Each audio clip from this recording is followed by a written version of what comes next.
Smart. Okay. Okay. Okay. Let's start by having you say your complete name. My name is Gerald Q. Nash, Do you remember your serial number? ASN 313745521. And your dates of service in the 10th Mountain Division? September 3rd, 1943 to March 17th, 1946. And highest rank served? PFC. All the way. All the way. Okay, great. That was all the hard questions. Jerry, how did you come to serve in the 10th? Well, my sister had been living in New York, and I read about the 10th Mountain Division and that it was going to be formed by Minute Dole, and he was looking for volunteers. And you volunteered to either go in immediately or when you got drafted and you needed 3 letters of recommendation.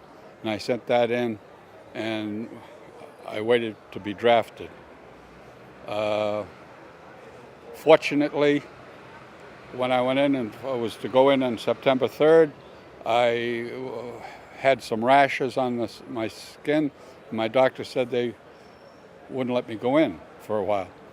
So I didn't actually leave home until October, and by that time it was too late to go to Camp Hale for basic training. So I went to Fort Bragg, took basic training on 105 artillery, and then there were about 6 of us that were down there, and we shipped out for Camp Hale while they were on D series in the spring. And therefore I ended up in artillery rather than being a foot soldier, which had a lot more chances of mortality. What was it that really appealed to you about the 10th Mountain Division that made you want to serve in it? Well, I'd skied ever since I was a child, and from the time that you had to go herringbone back up the hill to the first rope tows, and then later on we had some J-bars, and I was one of the few in artillery, especially when we got to Camp Hale, that I used to borrow a pair of skis on the weekend and go up to Cooper Hill for recreation. So you just couldn't get enough of it? No, I couldn't get enough. I skied all the time afterwards until I got sinus in my cheekbones and I couldn't take the cold anymore. When you think back to your experiences at Camp Hale, what sort of memorable things stand out to you in terms of training or? Well, my basic training had been already done at Fort Bragg. I did go out on a couple of their series. It was quite an experience to lead a mule up the mountain. And again, being an artilleryman, you had a mule in front of you and you could grab his tail and he'd help you up the mountain. How'd the mule like that? Well, he didn't mind. If you could stand the smell, it was okay. Wow, that's pretty cooperative. Do you want to tell me a little bit about some of your battle experiences? Well, as a artilleryman, we didn't ever get fired upon while I was here. Our gun position was in Lozano and Belvedere, right out on a point of land, wide open to the face of Mount Belvedere, and the Germans never fired upon us. And then later, I was in laying wire, and there was one time they were going to put a CP in for headquarters, and we did get, our general wanted us to be as close to the front lines as possible, which didn't make sense, but we were under mortar attack, and there was a minefield side of us, and we pulled out of there. He decided he didn't want that there any longer.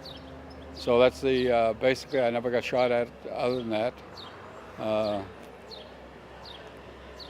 Going through the Po Valley, we did stop. We were going at 15, 20 miles a day, and we'd stop to go to rest and get up, and the Germans were crossing our lines, and we captured some of the Germans.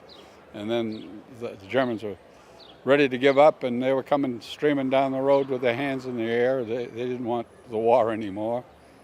And So then it got to Lake Garter. We were on the east side of Lake Garter, and kind of a funny experience. We were at the a chateau there, a big chateau, or if you want to call it. And of course, the first thing we do is look for the wine cellar. And we went down, and there were these huge casks, 8-10 feet tall, and on the windowsill was a revolver. And so we didn't have out any guns. We took the revolver, and the next thing we knew, this Italian came off the top of the things. Niente fascista. He wasn't a fascist, and so we took him upstairs and gave him to the officers. And then later on, they decided that they wanted a wire crew up in Torboli or Riva, and they took us, our whole weapons carrier and whole crew, and put us onto a duck, and we started up the lake. And partway up the lake, our duck started to throw sparks, and we were all ready to go because we knew that the B battery men had gone down the night before and lost 16, 18 people on board. And so, and I had gotten in the cab with the driver of the duck, and there was a life preserver there. It's the only one that was aboard, and I managed to put that on so that I was going to float. When you come back here to Lozano and you see where you're an artilleryman, what sort of things come back to you?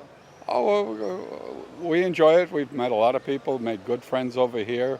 We've had a lot of experiences. The house that I was at, and one of the first trips over here was, it wasn't in '69, but it was in '74. I got off the bus with another woman. My wife didn't want to go, and I went up the steps, and I went right to the house, and we were standing outside, and this little old lady came out. I told her that I had bivouacked there and slept there, and she invited us in, and we sat down and had some vino, and she let me go up into the room I was at, and I asked her if she knew why in the windowsill it was chipped out, and she didn't know.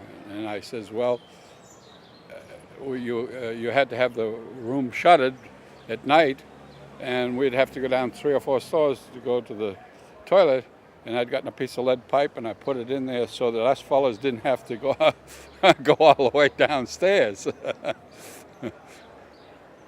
And so we've been friends with her. We see her every time we come over here. And then I've made friends with a fellow who owns the house over there. Now, is there anything later you're going to say, boy, I wish I had told them this story or that story? Can you think about anything? Not really. Can you just briefly talk about how you had five? Well, yeah, okay. I came from a family of 5 boys and 1 girl. The second oldest son had joined ROTC at Boston University, and he was called into service after he got it through in 1940, and he was going to serve 1 year, but then of course he could. The war came up, so he ended up being in there. He was an officer. Then my oldest brother, he was a deep sea diver, and so he joined the Army as a deep sea diver, and he was in the Pacific. And they'd go down and either salvage the ships that were down there or blast them out of the way to get in the harbor. Then my next oldest brother, he joined the Navy, and he stayed in New York City for the war, so he had it pretty good. Then my younger brother got drafted in 1944, and he came overseas as a replacement.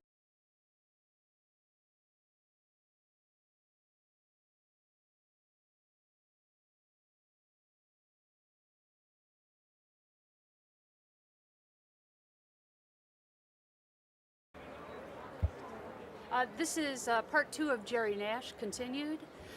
We left off, Jerry, and we were talking about the 5 sons served in the military and your family. My youngest brother, Roger, went overseas as a replacement later in the war in 1945, and he had only been in battle a few days.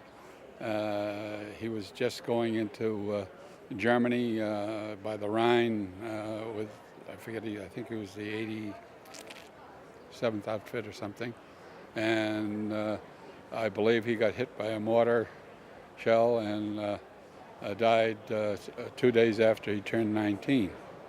My oldest brother, Ralph, was a warrant officer in the Army as a deep sea diver.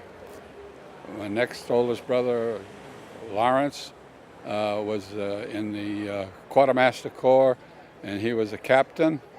Then my next oldest brother, Jason, was in the Navy, and I don't know what rank he got to.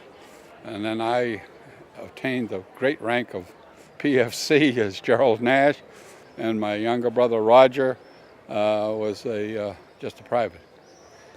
How did your parents, especially your mother, deal with having 5 kids in the military? Well, she was upbeat in all of her email to me when I was overseas. Of course, I had to know that she was worried.